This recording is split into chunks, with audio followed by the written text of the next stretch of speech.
The year is 1888. The city, Whitechapel. The crime, cold-blooded murder. The real question is, who's the criminal?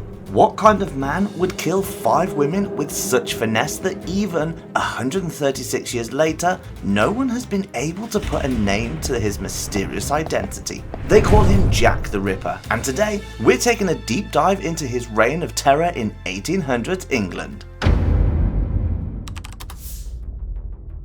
Let's talk about the first confirmed victim of Jack the Ripper, Mary Ann Nichols. Now, Mary wasn't exactly living the high life. A 43-year-old widowed forced into her body was found in the early hours of August 31st, 1888, in a gruesome state.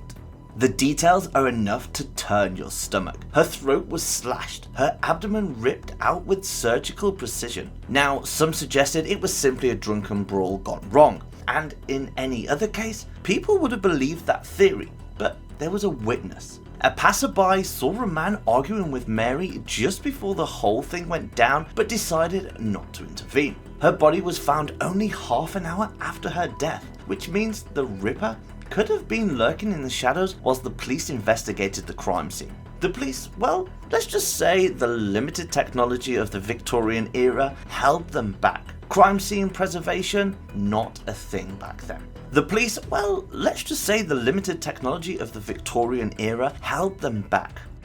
The investigation was a mess from the start, and the worst, this brutal murder was just the first of many. Over the next few months, Whitechapel would become a hunting ground for the mysterious Jack the Ripper. But here's the thing, Mary's murder, though horrific, lacked the signature Ripper mutilations that would come to define his future cases. Makes you wonder, doesn't it? Was this the Ripper just warming up? Or maybe there was another maniac on the loose that fateful night, someone lucky enough to never get caught. Now, Anne Chapman was the unfortunate woman who became Jack the Ripper's confirmed second victim. Just a week after Mary Ann Nichols met her horrific end on September the 8th, 1888, Annie was found in the Whitechapel backyard. Similar to Mary, Annie was a down-on-her-luck prostitute, but this time, the Ripper didn't just slash her throat. We're talking surgical precision. Annie's abdomen was completely ripped open, her organs removed with a disturbing level of anatomical knowledge. The precision made one thing clear. This was more than just a botched robbery. This was the work of an educated, calculating man. One creepy detail, a witness saw Annie talking to a dark-haired man just before her demise. Here's the thing though, unlike Mary's murder, there wasn't much blood at the scene. So did the Ripper learn from his messy first kill, or did he just have more time to clean up this time around? With Annie Chapman's murder publicised, the press went wild, dubbing the killer Leather Apron, a name that thankfully didn't stick. The police were even more clueless than before. On September the 27th, 1888, the Central News Agency received a blood-chilling letter. Scrawled in red ink, it taunted police and promised more grisly crimes. Here's what the concerning letter read. Dear boss, I keep on hearing the police have caught me, but they won't fix me just yet. I've laughed when they look so clever and talk about being on the right track. That joke about Leather Apron gave me real fits. I'm down on whores, and I shan't quit ripping them till I do get buckled. Grand work, the last job was. I gave the lady no time to squeal. How can they catch me now? I love my work and want to start again. You will soon hear of me with my funny little games. I saved some of the proper red stuff in a ginger beer bottle over the last job to write with, but it went thick like glue and I can't use it. Red ink is fit enough, I hope.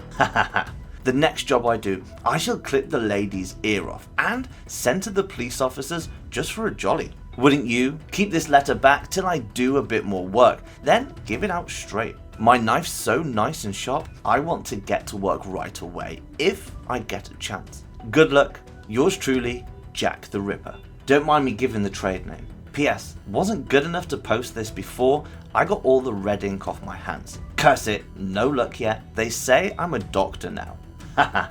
At first, the police dismissed the letter as a cruel hoax, probably the work of an attention-seeking journalist. However, the murders that followed suggested that the letter may have been from the killer. Still, there's no evidence to confirm the fact. It could still be a cruel prank that went too far. Only 3 days later, after the letter, on the morning of September 30th, 1888, Elizabeth's body was discovered in a bloody heap. The cause of death was a single deep throat slash. Unlike Annie, there was no signs of the Ripper's usual abdominal mutilations. This difference opened doors for tons of theories. Was this a mercy killing? Did the Ripper get spooked and flee before he could finish his precise murder? Some believe this was the work of a copycat killer, while others believe Jack simply changed his tactics. Then there's perhaps the most terrifying possibility. Was this just a warm-up for a double feature?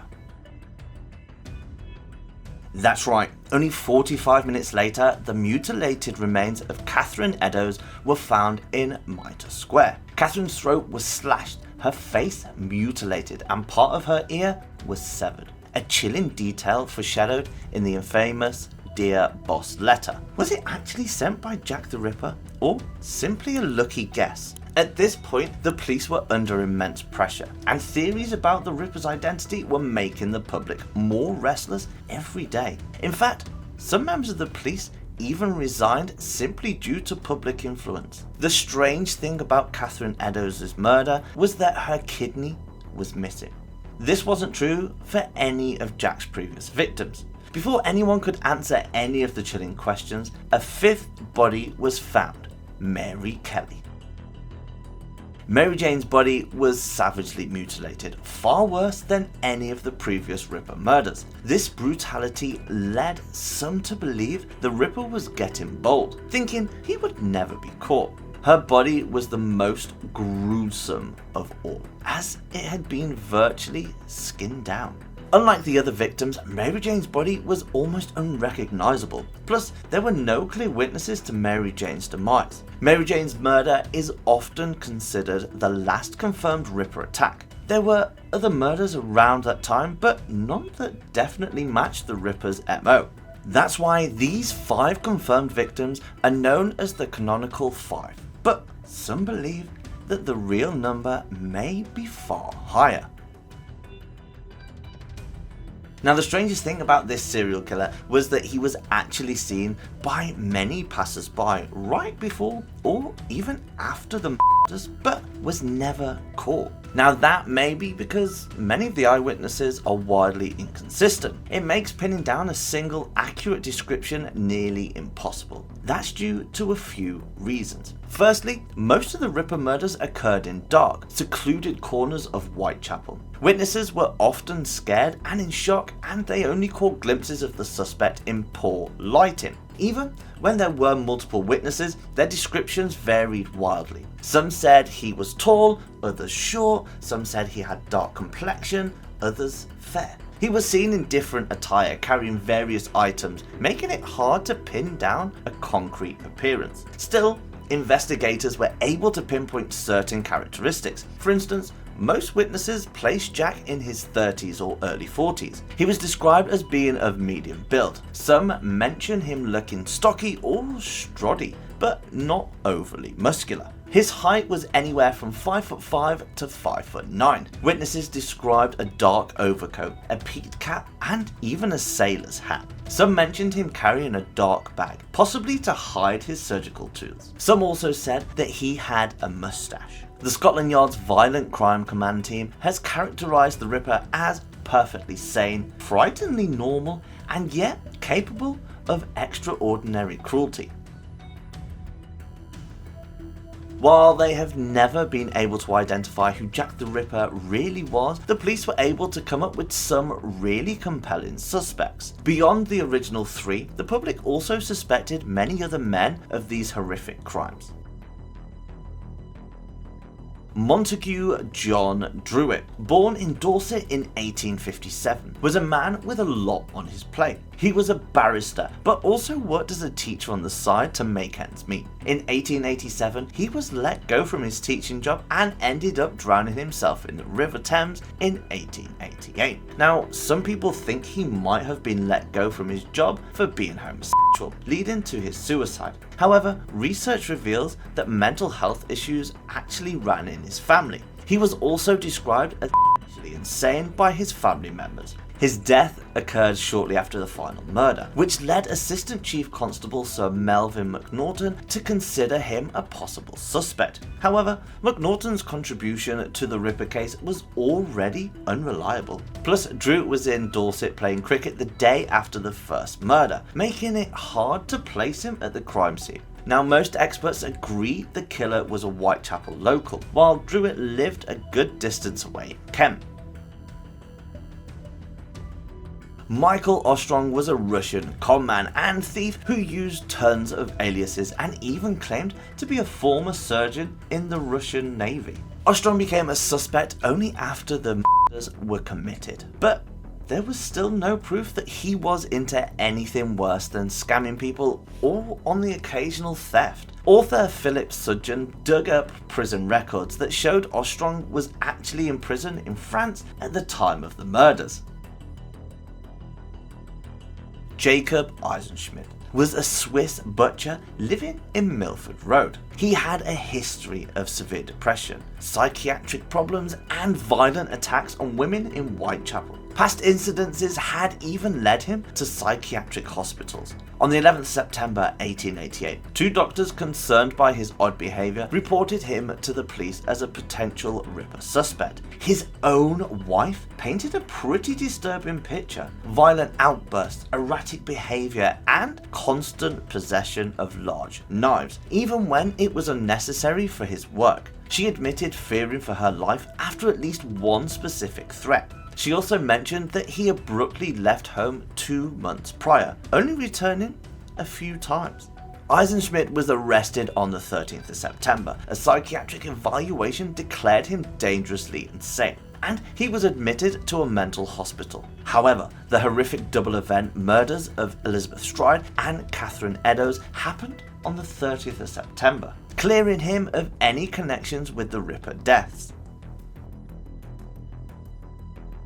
Aaron Kosminski was a Polish Jew admitted to Colney Hatch Lunatic Asylum in 1891. He was named as a suspect by Sir Melvin Macnaghten and former Chief Inspector Donald Swanson. His appearance matched alleged eyewitnesses' identification, and people were also suspicious that the killer was a low-class Polish Jew near Whitechapel. Anderson seemed convinced they'd found the man, but Kosminski was never prosecuted. His asylum records described him as harmless, with auditory hallucinations and paranoia. An FBI profiler suggested the killer, like the Ripper, would have boasted about the murders, but Kosminski never did. In 2014, DNA linked Kosminski to a shawl that reportedly belonged to victim Catherine Eddowes. However, experts dismissed this since there's no proof the shawl actually belonged to her. To this day, Aaron is considered the likeliest suspect.